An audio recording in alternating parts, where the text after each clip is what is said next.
Dans cette maison, loin du tumulte, je me suis posé pour faire ce que j'aime le plus au monde, des rencontres. Pour découvrir des itinéraires inspirants.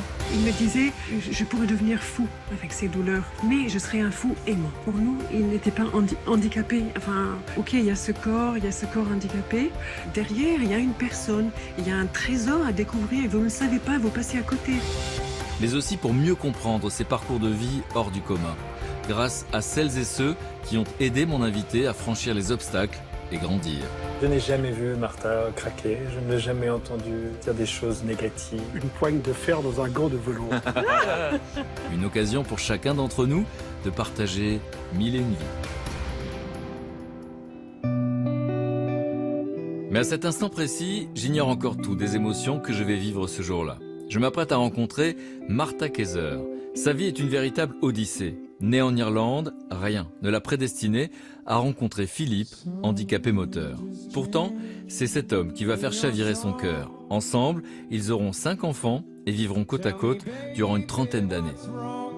Mais en s'engageant pour la vie avec Philippe, Martha n'avait pas imaginé les préjugés qu'elle allait devoir affronter pour vivre son amour.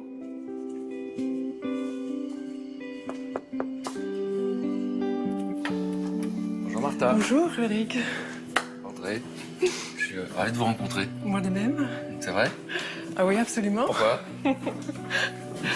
Eh bien, parce que je vous trouve très ouvert et très accueillant pour mon histoire. C'est vrai? Oui. Alors moi je vais vous dire pourquoi, parce que j'ai entendu parler de votre histoire il y a 3 mois. Oui. Et depuis 3 mois, j'attends ce jour-là. Je crois que j'ai jamais entendu une histoire aussi belle. Quand vous racontez votre histoire, vous allez me dire pourquoi vous aimez la raconter, qu'est-ce que vous lisez dans le regard des gens? Eh bien, de l'émerveillement, mais je vous assure que c'est une histoire simple, une histoire de tous les jours, d'une femme, d'un homme qui se sont aimés, et qui furent heureux, qui ont eu des enfants, et je vous assure que c'est très simple. Mais pourquoi vous aimez la raconter? C'est vrai que notre histoire détonne un peu, on sort un peu de l'ordinaire. C'est vrai que visiblement, on dit mais cette femme comment elle a fait pour épouser cet homme. Enfin, et en fait, je trouve que les chansons attendries, ça donne du tonus. Eh ben moi, vous me donnez du tonus. Est-ce que je vous sers à part? Un jus de fruits, s'il vous plaît. Oui. Alors vous avez jus de mangue, jus de pomme. Jus de pomme, c'est parfait. Jus de pomme. Alors votre dernier livre. Rien que la couverture, qui est une photo de votre vie, Oui. on dirait l'affiche d'un film hollywoodien. Je trouve qu'il y a tout sur cette photo. Oui, oui, bah, c'est vrai, oui, il y a un bonheur, hein. Il y a un bonheur, il y a de la neige, c'était juste avant Noël. Il y a tout, il y a oui. tout. Donc, Martha, votre histoire, c'est une histoire vraie? C'est quoi? C'est l'histoire de l'amour est plus fort que tout? Je pense. Et donc, dans cette histoire, c'est l'histoire d'une petite Irlandaise qui tombe amoureuse d'un homme qui est infirme moteur cérébral. Rappelez-moi ce que ça veut dire exactement. Oui, alors, chez Philippe, c'est de naissance, et il y a eu une asphyxie, enfin, beaucoup de complications, et du coup, une lésion au cerveau, côté moteur. Et qui veut dire que chez cette personne, ils ne peuvent pas contrôler bien leurs mouvements. Il y aura plein de mouvements involontaires. Le cerveau interprète mal les messages. Donc tous les actes vont être très difficiles. Parler, manger, boire, tous les actes quotidiens sont très compliqués. Avec un quiproquo pour le monde extérieur, parce que les gens pensent parfois qu'il y a une déficience mentale, alors que pas du tout. Alors ça peut arriver, mais chez Philippe, non. Il avait toute sa tête. Alors ce qu'il faut, c'est que quand il entre dans votre vie, vous ne connaissez pas des personnes qui sont dans cette situation. Non. Vous devenez quand même amis. Oui. Vous ne réalisez pas vous-même que vous êtes en train de tomber amoureuse. Non. Et quand vous réalisez que vous tombez amoureuse, vous luttez contre ces sentiments. Parce que c'est spécial, parce qu'on n'est pas préparé, parce qu'on se demande si c'est possible. Oui. C'est ça que j'ai trouvé extraordinaire. Oui. Et déjà, vous écrivez un livre à l'époque, ensemble, Oui. pour raconter votre histoire, hein, La victoire de l'amour. Donc vous êtes conscient qu'il y a quelque chose à dire. Votre histoire dit quelque chose de l'humanité. Le handicap n'est pas une fatalité. C'est très important. L'amour est possible vraiment entre deux personnes qui le choisissent et qui le mettent en première place. Et en anglais, on dit « I can ». On peut, je peux. Philippe se l'est dit, je peux. Et le bonheur est possible. Voilà, et c'est ce que vous avez souhaité dire tous les deux dans ce livre. Et puis Oui. ce livre-là, Oui. vous l'avez écrit 4 ans après sa disparition. Oui. Et c'est un livre qui vous a aidé à vous reconstruire. Oui. Parce qu'après sa disparition, la souffrance était terrible. Oui. Et vous dites, voilà, sans tabou, vous dites, j'avais envie de le rejoindre. Oui, absolument. Et donc vous êtes là aujourd'hui pour nous raconter cette incroyable histoire. Oui. Et elle est pleine d'enseignements. Et je suis content que vous en soyez consciente. Alors, c'est la première fois qu'on se rencontre, Oui. mais en préparant cet entretien, je vous ai demandé de m'envoyer des photos Oui. de votre vie. Parce qu'on va essayer de savoir qui était cette jeune femme. Est-ce qu'elle nous ressemble? Est-ce qu'elle était spéciale pour vivre cette histoire d'amour extraordinaire, au sens étymologique extraordinaire? Et donc, je me suis permis d'exposer ces photos dans l'atelier. Et je vous propose de vous promener comme ça dans la maison. Et puis, on va se retrouver dans le vestibule pour notre entretien. Ça vous va? Très bien, très bien. C'est par ici. À tout de suite.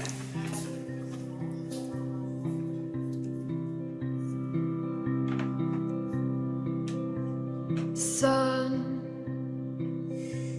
morning sun, never dead on the horizon. I'm done with night, I'm done with black, and please morning come to me. 'Cause just last night bad news, it blew right through me.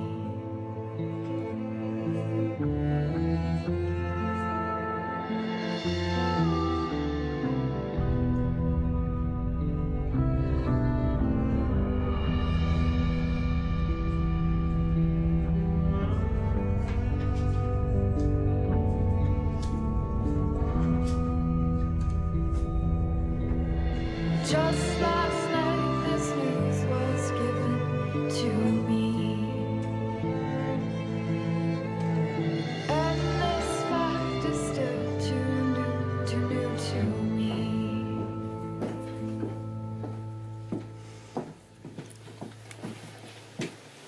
Ce sont des photos très parlantes en fait.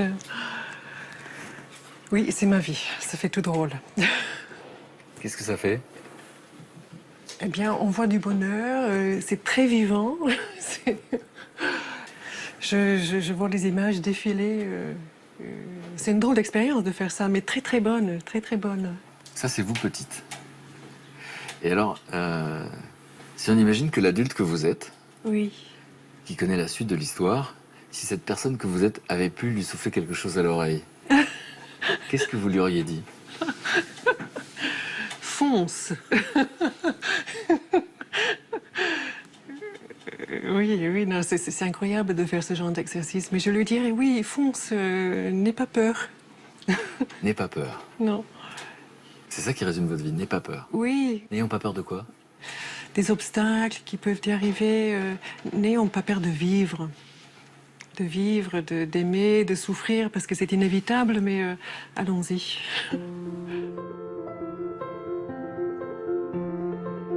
Martha grandit à Dublin dans les années 60, entourée de ses 6 frères et sœurs. Ses parents sont stricts, les études passent avant tout. Bonne élève, Martha obtient une licence de français et devient rapidement professeure. Mais au chômage en Irlande, elle décide de venir en France. Le destin vient de prendre sa vie en main. Comment est-ce que Philippe rentre dans votre vie?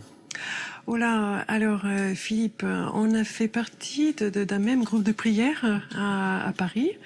Pas facile de faire son trou à Paris quand on arrive comme ça, étranger, ne connaissant personne.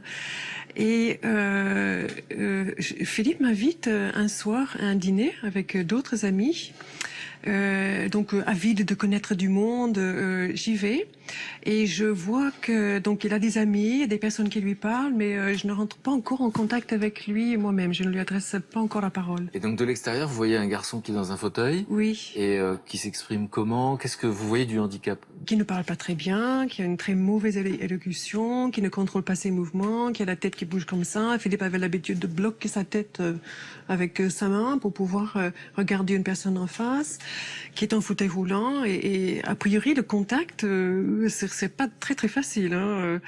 Il faut prendre son courage à 2 mains pour pouvoir engager la conversation. Pourquoi du courage? Pour ne pas se sentir bête. Et quelque part, il y a une démarche à faire. Et il faut mettre son orgueil de côté. C'est sentir bête ou quoi, dans l'hypothèse où on ne comprend pas ce qu'il nous dit? On va pas comprendre. Et on n'ose ou pas alors, faire répéter, on ne sait pas quelle attitude avoir. Voilà. Ou alors, bonjour, on se tend la main, tout roule. Mais avec lui, il va peut-être tendre la main, on va pas pouvoir l'attraper. C'est maladroit, vous voyez, il y a cette maladresse qu'il faut encaisser au premier abord. Mais j'ai remarqué simplement son regard. Et quand je lui ai fixé les yeux, c'était possible. Et quand je voyais d'autres personnes le faire, notamment un ami qui jouait avec lui, qui faisait des blagues, je me suis dit, il est intelligent, il a de l'humour, donc le contact est possible. Et il est bien habillé. Alors, Philippe est très chic. Oui, il prend bien soin de lui. Oui, ça c'est quelque chose qui me frappe. Donc, première fois que vous vous rencontrez, on ne peut pas parler de coup de foudre. Ah non, ça rentre même pas à l'idée. Non, absolument pas. Mais vous échangez les coordonnées. Alors, oui, je me rappelle, après cette soirée, on la ramène chez lui, on rentre chez lui parce qu'il faut l'accompagner dans son fauteuil volant. Et je vois chez lui, chic, comme lui, très soigné, des couleurs claires, et il me donne une carte de visite. Donc je prends la carte de visite, je suis polie, et puis voilà, ne sachant pas la suite. La suite, c'est quoi? Quelques temps après, il m'appelle au téléphone, donc j'ai cette voix qui m'appelle au téléphone. Et pour Philippe, le téléphone, je pense que c'est le pire des moyens de communication parce qu'on ne peut pas le voir. On ne peut pas voir sa bouche. Donc j'ai des sons, j'ai la respiration, il respire fort, les mots sortent, mais je comprends rien. Alors je dois rester peut-être 1 heure à lui faire répéter, mais il commence à parler et puis c'est vrai qu'au début, il part un petit peu comme un cheval au galop. Il voudrait que je sorte avec lui. Et moi, mais non, mais c'est pas possible. Donc, je lui mets un peu les points sur les i. Et puis... Vous pensez que c'est pas possible? Pourquoi, à ce moment-là? Alors, c'est pas possible dans ma tête, parce que j'en ai aucune envie. je ne le connais pas. Ça m'étonne pas qu'il cherche une fille, parce que qui est-ce qui va accepter de sortir avec lui? Il doit demander à chaque fille qu'il rencontre. Mais donc voilà. Donc je suis à 1000 lieues d'imaginer que une amie, oui, mais sortir avec lui, non. Il me semble que même, oui, il a eu le culot de m'appeler à 6 heures du matin. Je lui dis, mais tu me réveilles. Et je raccroche au nez. Ah oui, caractère, donc. Oui. Et après, il me semble qu'on s'est vu. Et je lui ai dit, mais Philippe, voilà, je suis ton ami, et puis c'est tout. Oui, alors ça veut dire quoi, vous devenez amis? C'est-à-dire qu'il y a une complicité qui se crée? Alors oui. Et Philippe est quelqu'un de très sociable. Il aime beaucoup sortir. Il a beaucoup d'amis. Il me semble qu'il y a toujours quelqu'un pour l'emmener quelque part en voiture. Il a toujours des idées. Allez, on fait un cinéma. Et puis finalement, il organise on part en vacances tous ensemble avec un groupe. D'accord. Et donc vacances d'amis.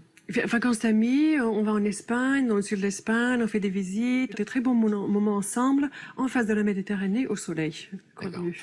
Et là, pour vous, c'est de l'amitié ou il y a quelque chose d'ambigu dans votre tête? Ah, non, c'est vraiment de l'amitié. Mais je vois qu'il y a une complicité. C'est un ami avec qui je peux parler. Il a une très belle écoute. Et évidemment, on parle un peu de sa vie à lui. Je lui pose des questions sur son handicap. Enfin, des choses un peu extérieures quand même, hein, mais profonds. Donc, une amitié sans ambiguïté. Oui. Est-ce qu'il y a pourtant des moments troublants? Oui, il y en a un. On remonte du sud de l'Espagne en voiture. Philippe, il est bronzé. En fait, il a un très beau visage, hein, parce que entre les contractions, quand son visage est détendu, il est vraiment très beau. Enfin, moi, je l'ai trouvé très beau. Et on est dans la voiture. Et c'est vrai qu'à un moment, je le regarde. Et on a un regard complice. Je crois qu'il n'y a rien de son côté, mais une pensée me traverse la tête. Et je dis, mais j'aurais presque envie d'embrasser Philippe. Mais c'est tellement... c'est pas que je suis révoltée par cette pensée, mais je dis, mais non, mais pas du tout. Et donc je l'enfonce, je l'enfuis aussi rapidement. Vous allez l'enfuir pendant combien de temps, cette pensée? Très longtemps. Je ne le ressors pas. C'est quand on revient de ses vacances et on retrouve une amie commune qui me souffle à l'oreille, mais il y a quelque chose qui a changé entre vous deux. Elle dit, il y a une complicité, et elle va jusqu'à dire, vous vous aimez? Et moi, je réponds, mais pas du tout. Qu'est-ce que tu vas imaginer? C'est impossible, c'est impossible. Et je sens quand même une vague arriver. Je n'arrive pas trop à savoir ce que c'est, mais elle arrive.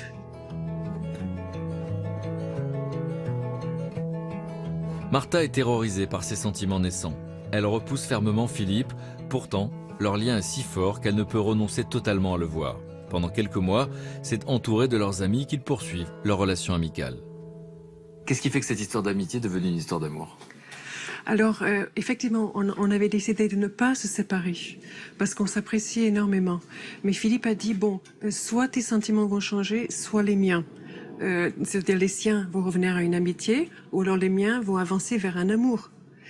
Et dans ma tête, en l'écoutant, je dis, d'accord Philippe, d'accord, on continue, mais je suis persuadée que moi, rien ne va bouger. Et un soir, il m'invite à dîner, on a un dîner en tête-à-tête, mais vraiment très amical. Tout s'est très bien passé. Merci Philippe, c'est très bien. Donc je quitte son appartement et je ferme la porte. Et je me dis, j'en ai assez de cette histoire. Je ne veux plus voir ce garçon. Il me met un... Enfin, non, c'est trop. Ça me dérange trop. Et je prends quelques pas et je me dis, je peux aller jusqu'au bout du monde, essayer d'oublier ce garçon. Si je ne me mets pas en face de cette histoire et de ce qui est en train de se passer, eh ben, je serai malheureuse. Et je me dis, il faut que je prenne le temps pour regarder vraiment en face qu'est-ce qui se passe. Est-ce qu'au fond de moi, j'ai vraiment un amour pour Philippe? Est-ce que je peux être son épouse? Et est-ce que lui, il peut être un époux pour quelqu'un? Et du coup, on décide de partir ensemble. Et pendant ce voyage, je m'en vais au bord de mer pour réfléchir. Et en fait, je suis devant les vagues et je me dis, mais mon Dieu, est-ce que c'est la voie pour moi? Il me semble que je l'aime. Et on peut imaginer une conversation entre moi et le bon Dieu, c'est tellement rigolo. Je lui dirais, mais enfin, dans quel prêtre on va mes mimi maintenant? Oh, c'est bien fait. Alors il dit, mais quoi ma fille? Je lui dirais, mais qu'est-ce que je fais? Enfin, j'ai cherché un mari, effectivement, je veux aimer, mais moi j'avais une image, un grand brun ou blond, ça fait rien, quelqu'un quand même un peu beau, mais avec des qualités qu'on souhaiterait et surtout beaucoup d'argent. Et voilà, il y a Philippe, il est en fauteuil roulant, il a un handicap lourd, il est sympa, ok, très bien, mais enfin, il correspond pas à mon idéal. Et le bon Dieu me dirait, mais est-ce que tu l'aimes? Il me semble que oui. Et c'est presque comme s'il me dirait, mais où est le problème? C'est aussi simple que ça. Et là, vous êtes dans les vagues, vous parlez à vous-même ou au bon Dieu, en tout cas. Je parle à mon Dieu. C'est-à-dire qu'à un moment donné, vous affrontez la réalité de vos sentiments. Oui. Et là, qu'est-ce qui se passe?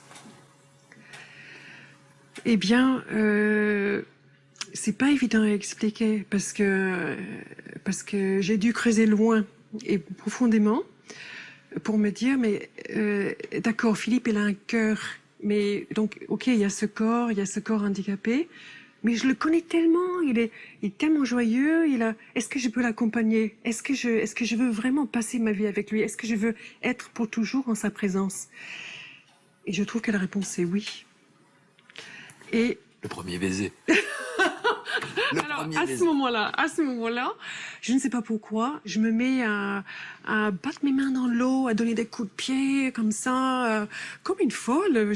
Mais c'est comme si j'éloigne de moi toutes les objections que je peux avoir, tous les obstacles. Toutes les peurs. Toutes les peurs, exact. Et je me dis, mais c'est oui. C'est oui, Philippe, je crois que c'est oui. Donc je me tourne, je vais le voir. Il me voit arriver vers lui.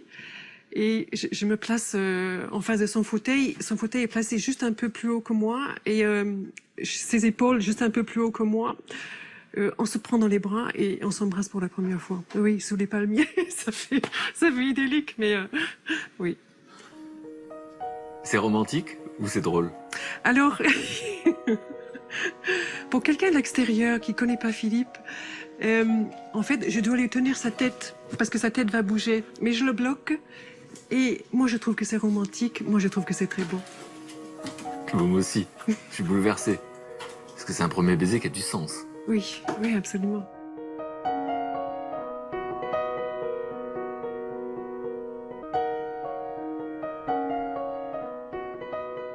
Comment vos parents vont réagir? Alors, un peu moins bien. À peine arrivée dans la maison, il faut que je parle à ma maman, il faut que je lui dise, maman, il y a quelqu'un dans ma vie. Ce garçon est un fou. Enfin, je lui raconte tout. Et en le faisant, je pleure, enfin, je sais pas très bien. Et elle me dit, mais enfin, c'est pas quelque chose qu'on aurait attendu pour toi. Elle en parle avec mon père, il dit, mais tu sais, ma fille, les personnes handicapées sont toujours malades, il y a toujours quelque chose qui va pas, tu auras une vie de sacrifice. Enfin, ils imaginent toutes ces choses difficiles que des parents peuvent imaginer. Donc, un peu pour faire passer la soupe, je leur dis, mais enfin, rassurez-vous, on démarre sur ce chemin, mais rien n'est encore fait. Donc vous mentez un peu là-dessus, et est-ce que ça vous fait douter, leur peur? Non, je suis en lien avec Philippe, non, pas de doute à ce moment-là. Malgré l'inquiétude des parents, Martha épouse Philippe en juin 1989.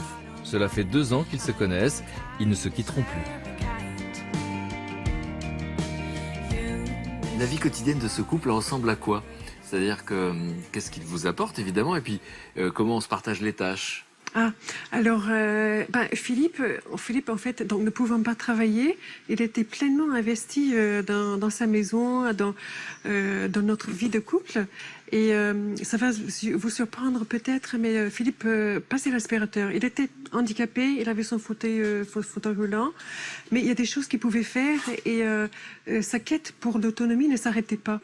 C'était aussi, il avait un bon coup de fourchette, Philippe, hein, il aimait bien manger.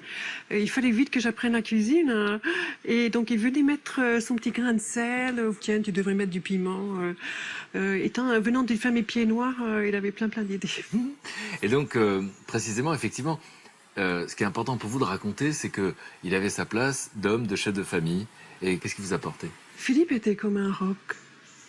Philippe, un roc de sagesse, d'humour, d'amour. C'est quelqu'un sur qui je pouvais compter tous les jours. Et il ne pouvait pas se payer le luxe d'être bavard.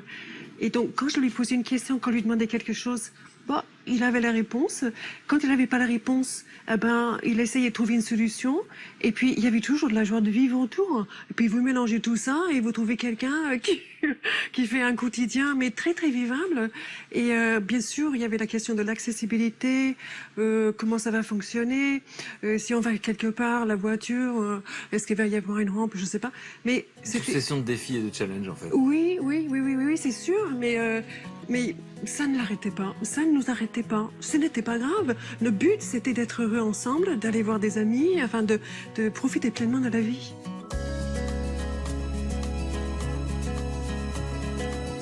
Le regard des autres.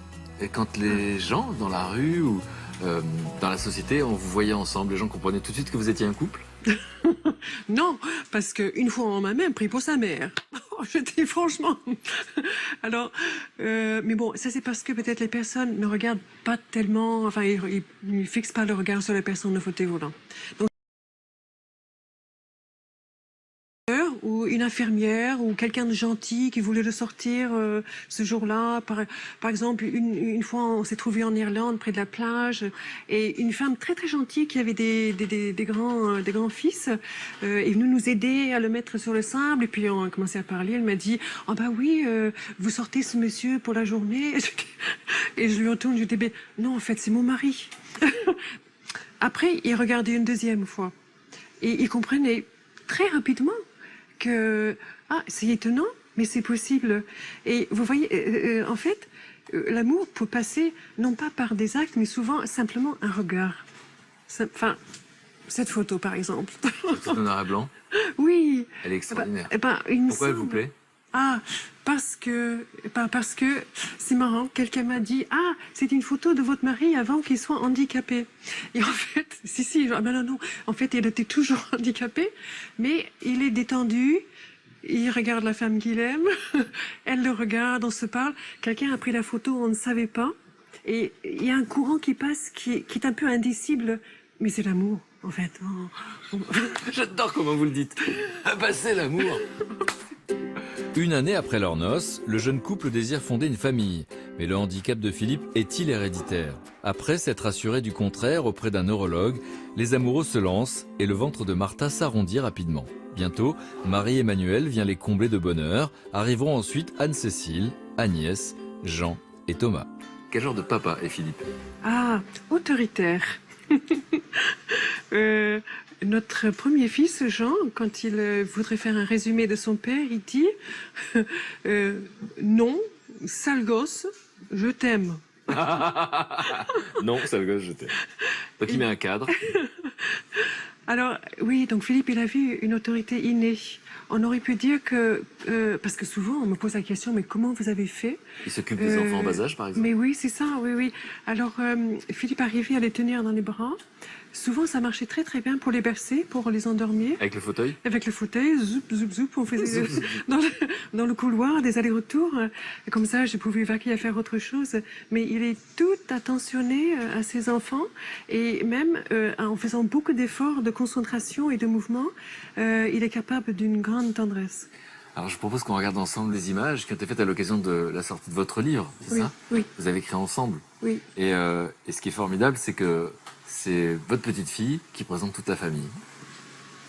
Et je vais vous présenter ma famille. Alors, je vais commencer par Thomas, le plus petit. Thomas. Alors, Thomas, c'est le petit dernier, avec papa. Après, il y a Jean, le dernier garçon. Le premier, pardon. Après, il y a donc moi. Après, il y a Anne-Céline. Il y a Marie-Emmanuelle. Il y a des personnes qui disent qu'est-ce qu'il a ton papa, et puis d'autres choses comme ça. Enfin, moi je réponds il est normal. Il a juste un handicap, sinon il est normal. Maman qui est toujours très très jolie, bien habillée. Et donc voilà notre famille. Moi je trouve qu'il a rien d'anormal, papa. Enfin, à part son handicap, il a rien d'anormal. Et puis alors je vois pas pourquoi il me pose cette question. Qu'est-ce que vous ressentez quand vous voyez ces images et la manière dont spontanément elle présente sa famille? Mais je vois pas où est le problème. Il me semble que les enfants seraient d'accord avec moi. On voyait pas le handicap. Pour nous, il n'était pas handicapé. Enfin, oui, comme elle dit avec des mots d'enfant tout simples, comme une personne normale. Donc vous êtes une famille, j'allais dire non pas comme les autres, mais presque plus heureuse que les autres. Et il n'y a aucune ombre au tableau. Non, enfin, c'est-à-dire que nous avons les petits problèmes de toutes les familles, l'organisation, quand les enfants sont tout petits, ils sont quand même 5, les réveils, moi fatiguée, des cernes le matin en me levant, mais voilà, des choses comme toute autre famille. Mais bon, Philippe, il a une telle résistance, un tel regard sur la vie que ça ne me semble pas difficile. Ça pèse pas. Au contraire, on est très heureux dans notre monde avec nos enfants. Pendant 15 ans, la vie donnera à Martha tout ce qu'elle désirait. L'amour, les enfants, une vie sociale prenante. Mais bientôt, l'avenir s'assombrit. La santé de Philippe se dégrade. On a vu des petits signes qu'il y avait des soucis et il avait moins d'autonomie. Un jour, en voulant grimper dans la voiture, sa main a lâché la poignée. Je dis, bah tiens, c'est très bizarre. Et bon, de fil en aiguille, il voit bien qu'il se passe quelque chose et il voit un neurologue qui trouve pas. On a mis un peu de temps à trouver et finalement, c'est quelque chose d'assez grave. C'est-à-dire, il a une compression de la moelle épinière au niveau des cervicales due à de l'arthrose. Et on doit opérer Philippe assez rapidement pour stopper le résultat de cette compression médulaire qui est une paralysie des 4 membres. Donc, il est opéré. L'opération se passe bien, mais par contre, 3 mois après, il y a des douleurs neurologiques qui apparaissent. Ça commence dans les jambes et ça monte jusqu'aux épaules. Donc, c'est difficile, en plus de cette perte d'autonomie, avec les 4 membres, vraiment, il est réduit à un minimum de mobilité. Il doit gérer ses douleurs au quotidien. À l'ouverture de l'œil le matin, les douleurs commencent. Donc on cherche, on est ballotté dans Paris vers plusieurs centres antidouleurs. Et avec toutes les techniques qui existent, je ne comprends pas que la seule chose qui le soulage finalement, c'est les Doliprane. Il ne supporte pas la morphine, il est sensible à tous les effets secondaires. Donc c'est très compliqué. Et les doses de médicaments, en fait, ils servent à assommer le patient pour qu'il ne ressente plus les douleurs. Mais il me dit, Philippe, qu'est-ce que tu préfères, me voir souffrir ou un légume? Parce que s'il est tellement assommé, il ne peut plus être actif dans la vie et être avec nous. Ça, lui, fait le choix de ne pas prendre les antidouleurs pour pouvoir être avec vous. Ou alors à dose minimale. Il lui faut quand même un peu. C'est un choix incroyable. Oui, c'est un homme incroyable.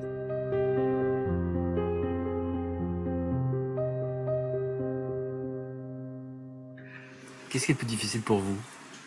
De le voir souffrir, oui, non, mais c'est terrible. De voir, même s'il essaye de le cacher, son visage avec des grimaces. Hein, il essaie de le cacher, mais sa tristesse, vous la voyez parfois, j'imagine. Alors, comme je vous disais, Philippe est un dur, enfin, Philippe, il est résistant, il est vraiment un homme de courage. Mais je vais raconter une petite histoire, c'était juste une occasion qui m'avait vraiment marquée. On est dans la cuisine, c'est l'heure du goûter, un dimanche, et Philippe arrive dans la cuisine, et il attire mon attention, presque, il n'a jamais fait ça avant, et presque il me dit, mais viens, enfin, les enfants sont là, ils jouent, mais viens. Je m'approche de lui, il me dit, mais je n'en peux plus. Je dis, mais Philippe, s'il te plaît, j'ai besoin de ton moral d'acier. J'ai besoin que ton amour continue. J'ai besoin que tu flanches pas. Enfin, je ne l'ai jamais vu déprimé. Mais je savais que si son moral vraiment virait à la dépression à cause de ses douleurs, on allait tous avoir du mal. Et du coup, il me semble qu'à partir de ce moment-là, Philippe a pris la décision d'affronter ses journées, d'accueillir les douleurs avec un sourire miraculeux et un petit « je t'aime ». Martha, bonjour, je t'aime. Et c'est « comment vas-tu » C'est pas moi j'ai mal, c'est Martha, ça va. Il demandait aux autres « comment tu vas ?» Et les gens me le disaient, mais c'est pas possible, c'est un puits de souffrance cet homme, et il demande aux autres qui n'ont pas la moitié de ces problèmes, comment ça va la vie pour vous? C'est vraiment un petit acte de martyr qu'il a accompli, mais bon, ça m'étonne pas de lui. Il nous étonnait toujours. Vous parlez de martyr, j'allais vous demander si les croyances, si le fait de croire en Dieu était une aide à ce moment-là, pour vous, pour lui. Certainement, parce que nous sommes pratiquants, catholiques, et Dieu est très, très important pour nous. Ça ne veut pas dire que Dieu nous épargne des souffrances. Hein. On est tous à la même enseigne, on n'y échappe pas. Et il me semble que la foi nous appelle à l'amour, ensemble, et Philippe, il a vu une grande charité en lui. À son enterrement, des centaines de personnes m'ont dit « je viens de perdre mon meilleur ami ». Et donc, tout en souffrant, il me disait « Martha, je comprends pas, mais je pourrais devenir fou avec ces douleurs. Mais je serais un fou aimant. Je comprends pas, j'aime toujours autant la vie. » Chaque année, Philippe passe un mois au centre de rééducation de Hyères. Une manière de prendre soin de lui, mais aussi de soulager Martha pour un moment.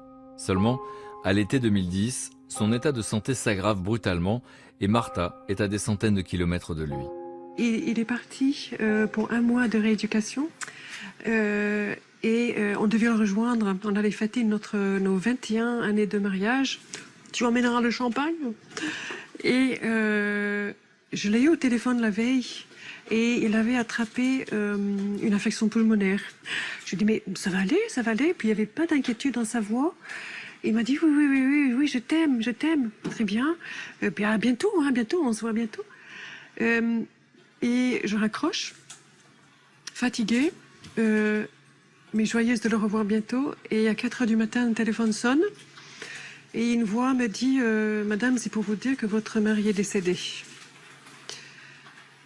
Alors, bien sûr, sur le coup, je n'y crois pas. Et j'essaie de rappeler plusieurs fois en me disant mais ils se sont trompés, il y a une erreur. Elle m'explique, je lui dis mais comment ça se fait, qu'est-ce qui s'est passé? Je comprends même pas ce qu'elle m'a expliqué. Et en fait, une infection pulmonaire peut tourner très mal. Les choses sont passées très très vite. Il est parti comme un souffle. Personne ne pouvait rien faire. On ne pouvait pas la ramener. Et il a pris la petite porte. votre livre, vous dites « La souffrance était telle que j'ai pensé le rejoindre ». Eh bien, pour une veuve, pour une épouse qui a aimé autant son mari, le mari meurt, mais aussi l'épouse. Enfin, mon cœur, en tout cas. Tout. Et donc, oui, quelque part en moi, j'ai eu l'impression d'avoir traversé l'abîme de la mort. C'est quelque chose d'indicible, parce qu'une personne qui était vivante et qui est le canal par lequel l'amour passe est éteint. Enfin, le monde me paraissait fade, vide.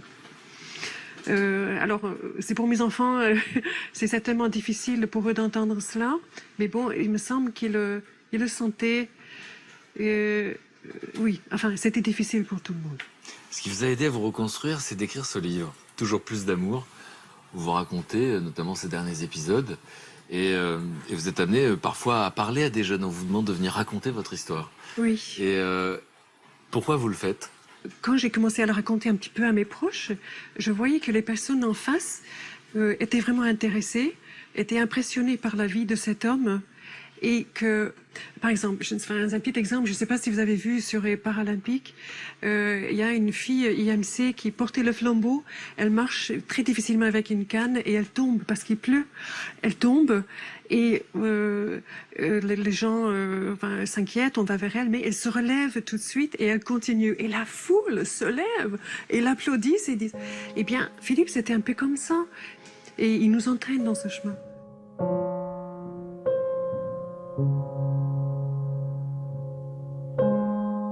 Et quand vous racontez votre histoire, vous le racontez à des jeunes, il y a des commentaires qui vous touchent ? Oui. Quand je vais de temps en temps dans les écoles, et je leur raconte souvent une petite histoire. C'est-à-dire que les IMC notamment bavent. Enfin, on peut être un peu vraiment un peu dégoûté par les personnes qui bavent. Je leur explique pourquoi. Eh ben, c'est parce que les personnes IMC doivent penser à ravaler leur salive. C'est un truc tout à fait mécanique. Et comme chez nous, c'est un réflexe. Donc on le fait. Le litre et demi d'eau qui passe, on ravale automatiquement. Mais eux, ils ne peuvent pas le faire automatiquement. Donc il y a une bave. Donc j'essaie de leur dire, mais non, mais allez plus loin. Derrière, il y a une personne. Il y a un trésor à découvrir et vous ne le savez pas, vous passez à côté.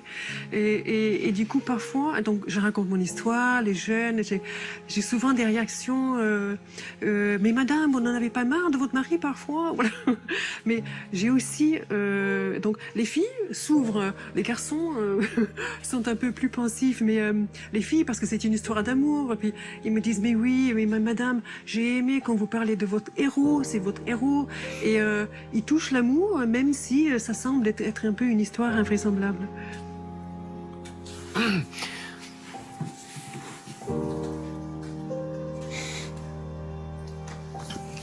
Je peux pas vous cacher mon émotion, moi.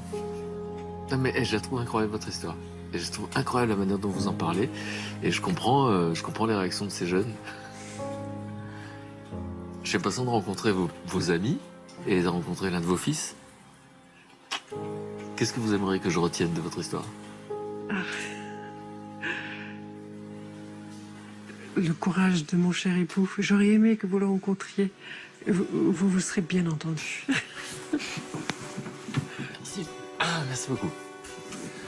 On va recevoir vos amis ? Oui. Pour moi, ces existences restent des énigmes. Lorsque des invités comme Martha Kayser racontent leur parcours accidenté, ils paraissent s'en sortir facilement. Bonjour. Enchanté, Frédéric. Jean. Un mystère demeure. Comment surmonte-t-on les obstacles de la vie ? C'est pour tenter de répondre à cette question que j'ai voulu aujourd'hui rencontrer les proches de Martha. Vous êtes les bienvenus. On passe au salon.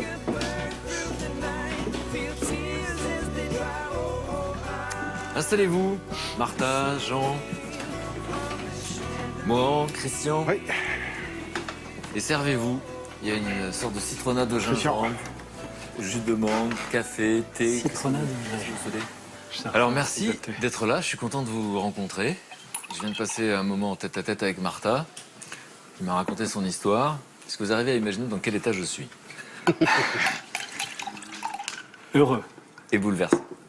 Je suis bouleversé de ce que Martha a à transmettre. C'est quand même l'histoire d'une jeune Irlandaise qui rencontre un homme pour lequel elle pense avoir des sentiments amicaux, qui va lutter quand même pendant presque 2 ans contre ses sentiments en pensant mais non, ça n'est pas possible, c'est compliqué, il y a plein de préjugés, il y a plein de choses dans la tête. Et donc voilà, et puis il y a cette scène dans les vagues où elle parle à Dieu, elle se parle à elle-même, elle dit mais c'est pas possible. Et ce premier baiser, alors là je peux vous dire que si Hollywood entend parler d'elle, ils vont faire 18 remakes. Alors je vous laisse me présenter qui est qui. Alors, notre fils Jean, 4e de la famille, 19 ans, étudiant. Christian, grand ami de Philippe, vous vous êtes rencontrés... Quelques années avant votre rencontre. C'est ça. Vous aviez quel âge à l'époque? Moi, je devais avoir 23, 24 ans. Philippe? Il en avait 10 de plus. D'accord. Et... Momol, On n'est pas momol. c'est que pour nous, Oui. c'est que pour Philippe. On dit moi. Moi. Moi, donc, oh là là, alors ça date de quand Moi, c'était le copain de galère de Philippe. Hein. Quand il lui arrivait un truc à minuit, il y a une personne qui pouvait appeler, c'était moi. C'était la personne qui lui a fait faire des folies, l'amener dans les vagues à la Réunion, lui faire sentir l'eau sur la tête, dans la bouche, dans les oreilles, faire un tour de scooter, enfin, le fou, quoi, qui... Vous êtes connu très jeune. Oui. J'avais en gros 16 ans, Philippe 18. J'ai connu d'abord sa sœur. On fait partie du même groupe d'adolescents de la paroisse. Et la première, elle emmenait toujours son frère. C'est comme ça que j'ai connu Philippe et sa famille à ce moment-là. Avec Philippe, on avait une phrase, impossible n'est pas Philippe. Alors c'est vraiment le truc, c'était... Ah non, et Philippe avait aussi une force de persuasion. On a fait les 400 coups. C'est vrai que Philippe, pour moi, il n'était pas handicapé. Si, il était. Mais on s'adaptait de telle façon que tout doit passer. Philippe il avait une idée dans la tête, il demande si c'est réalisable. J'étais son ami, son copain, pas de problème. Il y avait beaucoup d'humour entre vous. Oui. Beaucoup. Vous savez pourquoi je dis ça? Parce que dans beaucoup de gens qui connaissent pas le handicap, ils imaginent que c'est quelque chose de triste. C'est vrai. Mais mon rôle, entre guillemets, je dédramatisais tout. Martha a dû vous dire, partout où on passait, les gens étaient coincés, gênés. Mais je fais toujours une blague, une bêtise. Et ça marchait. Après, les gens se lâchaient. Après, ils ont dit, finalement, il est normal. Et quand il rencontre Martha, soyez sincère, comment vous réagissez quand vous voyez cette histoire d'amour? La vérité. La première fois? Oh ben ça, alors, c'est pas évident, j'y croyais pas. C'est-à-dire? Parce que je connais Philippe quand on était jeune. Il a connu des amours platoniques, si vous voulez. Chaque fois, ça s'est cassé la figure. Et j'y croyais pas. Philippe, il dit, mais si.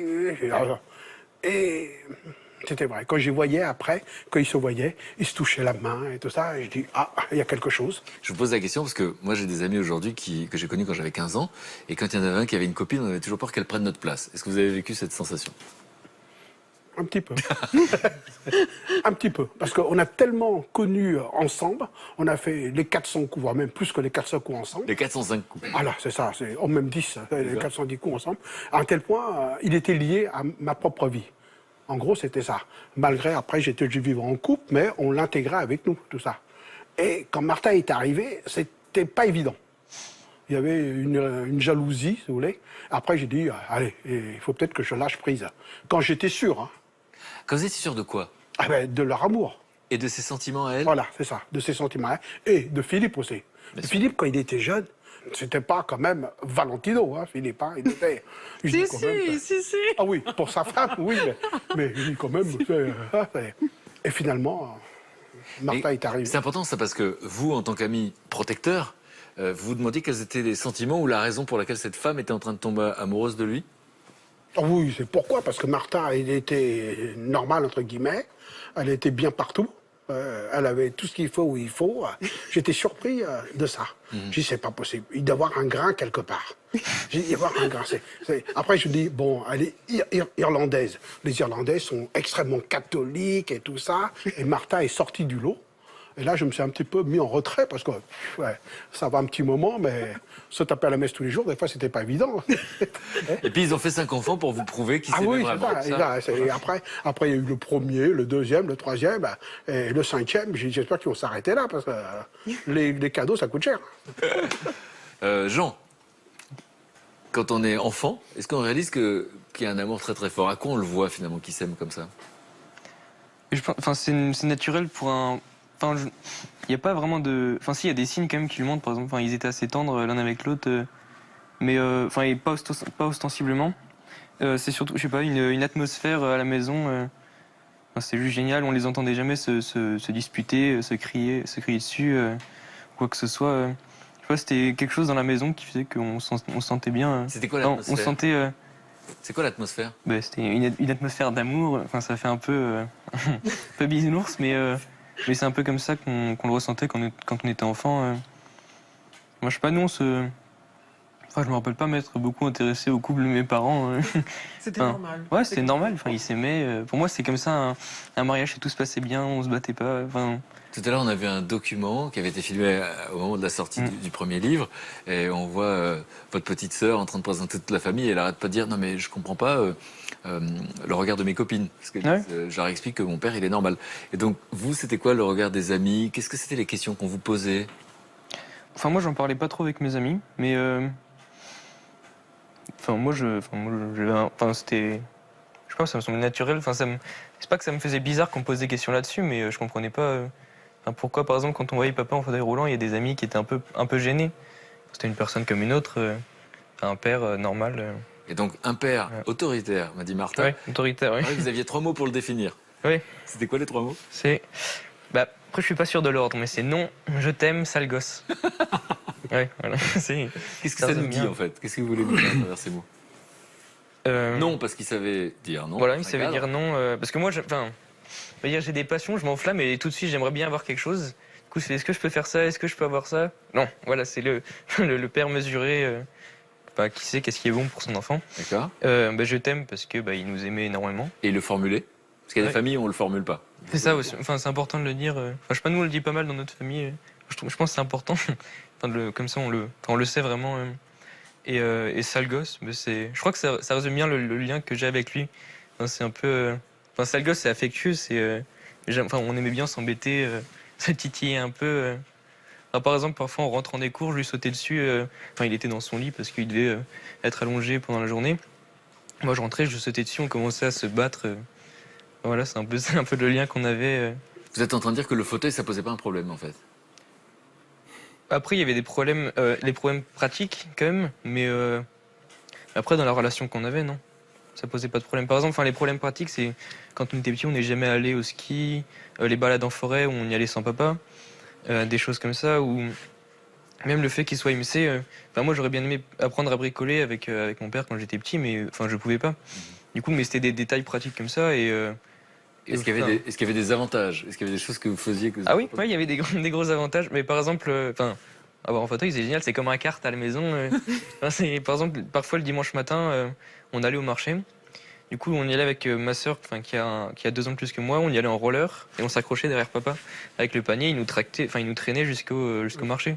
Et quand on grandit avec un couple qui s'aime, parce qu'encore une fois, c'est pas le cas de toutes les familles. Oui. Est-ce que ça met la pression en se disant, waouh, moi j'ai eu un modèle qui était une sorte de modèle d'amour extraordinaire.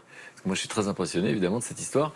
Et quand on est ado, quand on grandit avec ça, ça donne quelle image finalement de l'amour? Est-ce que ça met la pression? Ouais, ça met la pression. Ça donne une belle image du mariage. Ça donne, des gens qui ont eu des parents divorcés et tout, ça peut un peu parfois.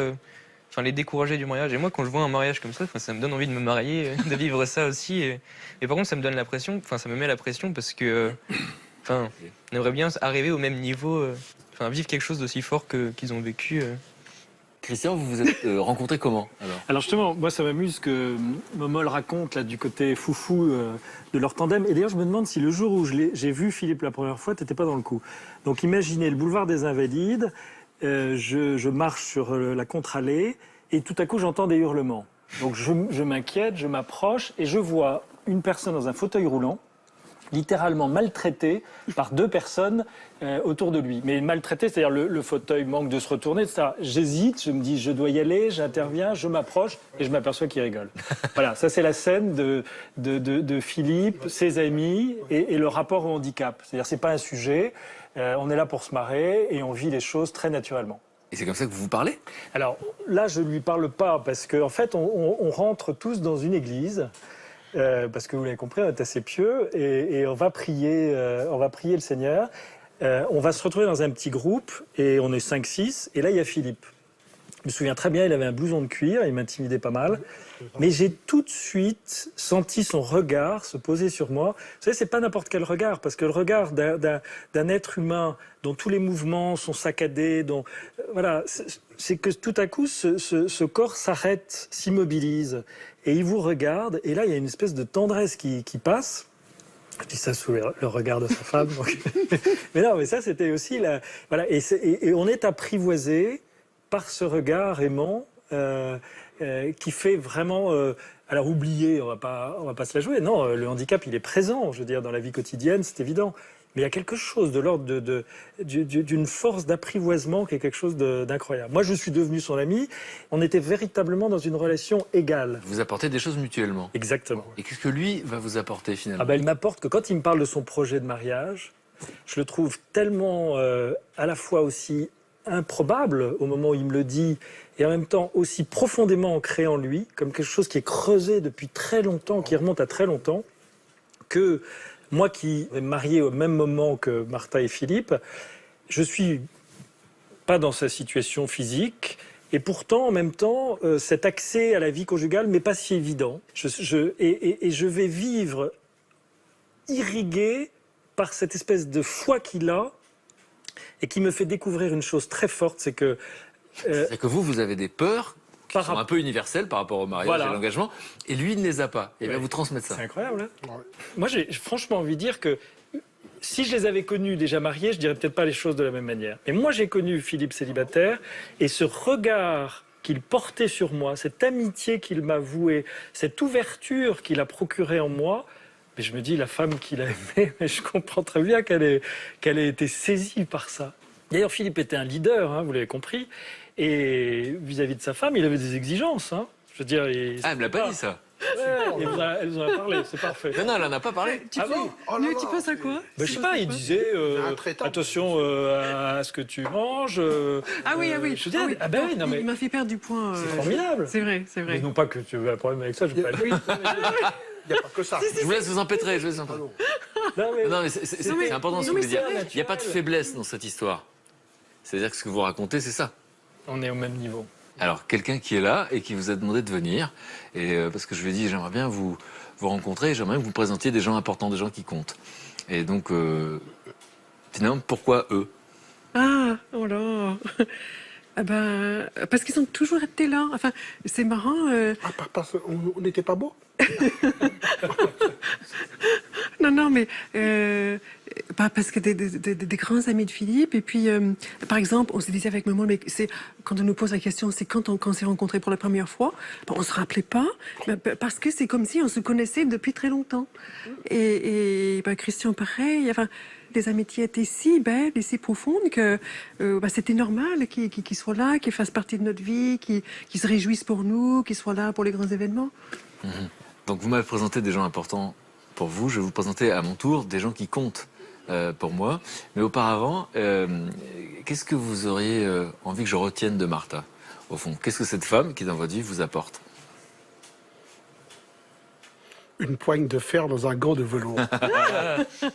Ça, c'était...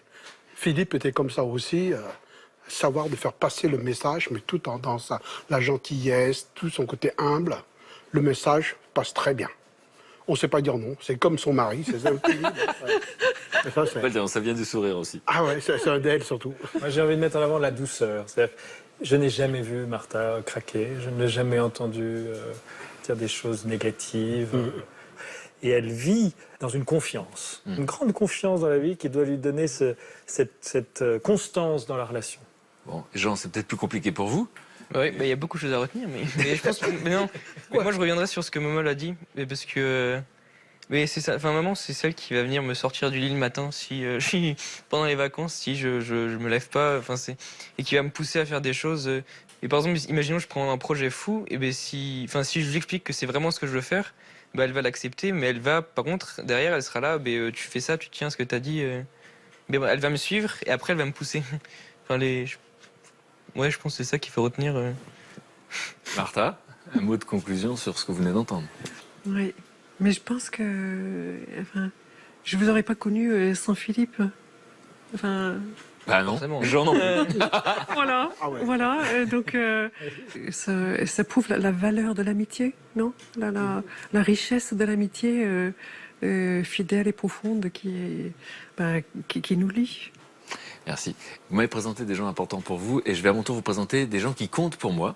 Ce sont des amis dénicheurs. Alors pourquoi je dis ça? Parce qu'ils sont assez choqués de certaines choses qui se passent dans notre société, les inégalités, les injustices, mais ils s'intéressent beaucoup aux solutions. Et donc je vais vous les présenter. Vous allez me dire d'abord si vous aimez ce qu'ils nous ont fait à déjeuner et ensuite vous allez me dire si vous comprenez pourquoi ils me mettent de bonne humeur et pourquoi je les adore. Ça vous va?